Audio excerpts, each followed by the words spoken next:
With over 800 exhibitors gathering in Las Vegas, Nevada, NBAA-BACE is North America's largest gathering for the business aviation industry. After being forced to cancel the event in 2020, NBAA 21 will simply not disappoint. With unprecedented demand for private aircraft coming out of the COVID-19 pandemic, the world's most advanced business aircraft are here on display.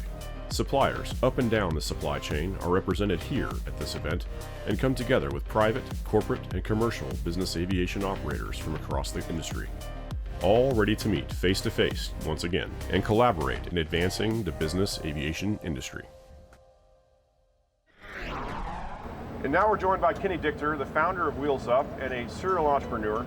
He is working very hard to bring aviation to the masses and having tremendous success. As you might know, Wheels Up has recently gone public and has really had one of their best quarters ever in this recent year. Kenny, thank you so much for joining the program today. We really appreciate you being here on Straight and Level, live at the NBAA static display. It's amazing. I feel like I'm on a college game day set. That's exactly what he was great. going for. Yeah, I mean, this is like unbelievable. Hulsey, thanks for having me. Ashley, Jeff, great to meet you, and thanks for having me here. No, I appreciate it. You know, as we've talking about the whole aviation industry right now, we're facing unprecedented growth, really, in the history of the business, probably since World War II. Wheels Up is a major contributor to that growth because of your democratization strategies. Tell us about how big the growth actually is in the industry. What are you seeing in the aviation industry right now? Well, I think, you know, the numbers tell the story. If you track the hours flown in the space, you know, the industry is looking at historic demand levels, and the very interesting thing about the dynamic is high net worth families traveling around are most of that demand, and the corporate leg of that of traditional business aviation not quite back. I think when we see the offices open around the country and the world, I think you're going to see that corporate aviation pop back in, and then demand could be even larger and bigger and more powerful than it is today. Well, I think one of the unique aspects of your business that probably gets missed is that it's not just about a membership program. It's truly about an all-encompassing solution and bringing aviation into and integrating that to your lifestyle. I call it the country club of private aircraft is what Wheels Up is, in the way I explain it to people. Tell us about the experience that you're able to bring to your members. Well, I say, you know, when we think about democratization, you know, private aviation has typically been you know, really a small addressable market, you know, whole aircraft and traditional fractional. That's tens of thousands, maybe 100,000 people in businesses that can afford it. The way that Wheels Up, you know, we're looking to be the Airbnb, the Uber, the Amazon of the space, and really opening it up. Addressable market, the way we view it, starts with people with $1 to $10 million of net worth, which is 17.9 million people in America. You know, U.S. is 65% of the global market, so you can extrapolate that out. You got 30 million people globally that are in the addressable market. Humans are hardwired to fly privately, so we're just trying to give them a solution. Absolutely. When I was walking the floor and just talking with the different businesses and brands, a lot of them confessed they're trying to find a way to reach that younger market, to reach that next generation of buyers, but it seems like you're kind of ahead of that curve. You already have that plan. Yeah, I think most of the market is traditional. Obviously, you know, you got some great history and legacy in this space, but you're not going to be able to hit that younger demo if you're trying to sell them a whole airplane or trying to sell her a whole airplane or a fraction. That's a 5-year commitment, millions of dollars. If you want to hit the younger demo, you got to make it simple and easy. You know, again, you got to Uberize it, you got to Airbnb-ize it. Ultimately, through technology, we want you to be able to hit 3 buttons and your plane's there 8 hours later. Do you see the demand being where business is going to triple across the board in the next 5 years? I mean, I know we've talked about expanding at billions of dollars. Yes. I mean, how many airframes, I mean, at orders of magnitude? I would say the growth in our supply is going to come from the third party. Okay. There is so much latent demand out in the world. When Travis Kalanick and Garrett Camp founded Uber, the taxi and limousine business in the United States was an $8, $9, $10 billion space. Today it's $200 billion. Simple thesis. The American car was parked 23 hours and 30 minutes a day. The great news is you drive by a private airport, 23 hours and 45 minutes a day. The average airplane is flown 150, 200 hours a year. So there's incredible latent supply that our demand can meet. Now again, is an airplane going to fly like a commercial airplane? The answer is no. But I would say that could a private airplane fly another 100, 200, 300 hours in a year?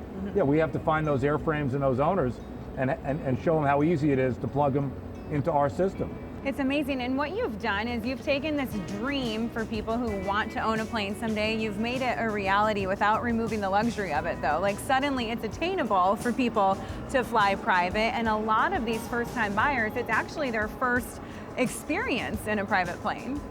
What we're doing is, what you're describing is affordable luxury. You know, to fly by the seat or to share a flight from New York out to Nantucket or Martha's Vineyard, you can do that for less than $600-700 a seat. That's not unattainable. That's 50 million people in that addressable market that could swing that transaction, and we want to make that transaction easy, available, simple, and real time. If you want to fly in a private jet tomorrow, I want to be able to deliver that experience for you. You heard it here. I heard it. There's an offer right there on the table. I'm going home on a plane. So I think there's another thing, Kenny. We have a close friend who has an airplane that is in your managed fleet. And he's a pilot. He's a chief pilot of a flight department, always Part 91. And they've recently become part of your managed fleet. And we had a conversation with him yesterday that he is working 3 days a week. He's maintained his quality of life, and he's netting his owner 300 hours a year in your managed program and charter to support it. And I think that as in a straight and level, we like to shoot it straight and level here. And I think what you've done to preserve the quality of life and the pilot shortage, and you're doing that across many aircraft frames, is really incredible. And I think that that's an underserved... Well, if your friend has friends, send them to us, because we want more of those arrangements where we can put that charter demand in a very simple, easy way that is going to allow him or her to maintain lifestyle, and we'll do the rest. Like I say, walk up the 8 steps, turn left, and don't worry about it. Well, to double down on that whole conversation, yesterday he happened to be where you were on the panel and as a guest of someone, and he heard you talk about pilot compensation, and he turned to me and said, it's absolutely true that Wheels Up is taking care of their people in compensation, and he said that he couldn't say that for everybody in the industry. Well, we're the first players to be able to give public equity via an instrument called a restricted stock unit to our pilots. So our pilots are owners of Wheels Up, and there's nobody in the industry that has that currency.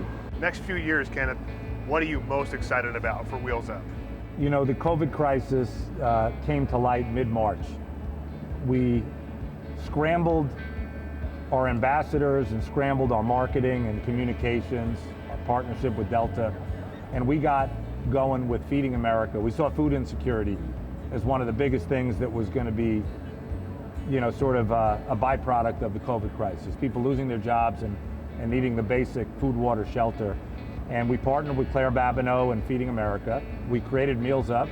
We got Russell Wilson, our favorite Seattle Seahawks quarterback, and his wife Sierra, who inspired me. J.J. Watt inspired me, Tom Brady. They had all made donations, million meals to Seattle. Tom did one for Tampa and Boston. And J.J. is a longtime partner. They all told me that all arrows should point to Feeding America. We went out in CNBC and we pledged 10 million meals to kick the program off.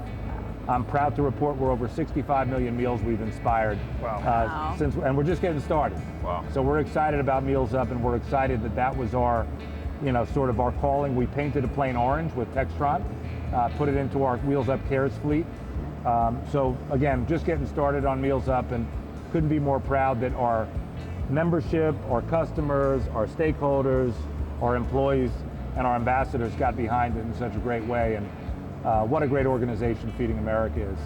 So we're all here to talk about National Business Association Aviation, but interestingly enough, a lot of the flying, maybe even most of the flying right now, are friends and families flying, not necessarily corporate flights. I would say the business of family is an investment that will always pay off. And if you're having grandkids come to you or you're going to see your grandkids, that's real business. That's family business. That's true. Kenny, thank you so much for giving us some insights today, especially into Wheels Up, your program. You know, one thing about Wheels Up is we're always straight and level. We always fly straight and level. Thank you for having us. We really appreciate you being here. Thank you so much, Kenny. Thank you. Everybody out there, just fly straight and fly level, and everything's going to be okay. It's great to be back face-to-face in the business aviation industry. On behalf of the crew of Straight and Level, a special thanks to all of our guests for joining us live on the broadcast set in the NBAA Static Display. I'm Hulsey Smith, and until next time, blue skies.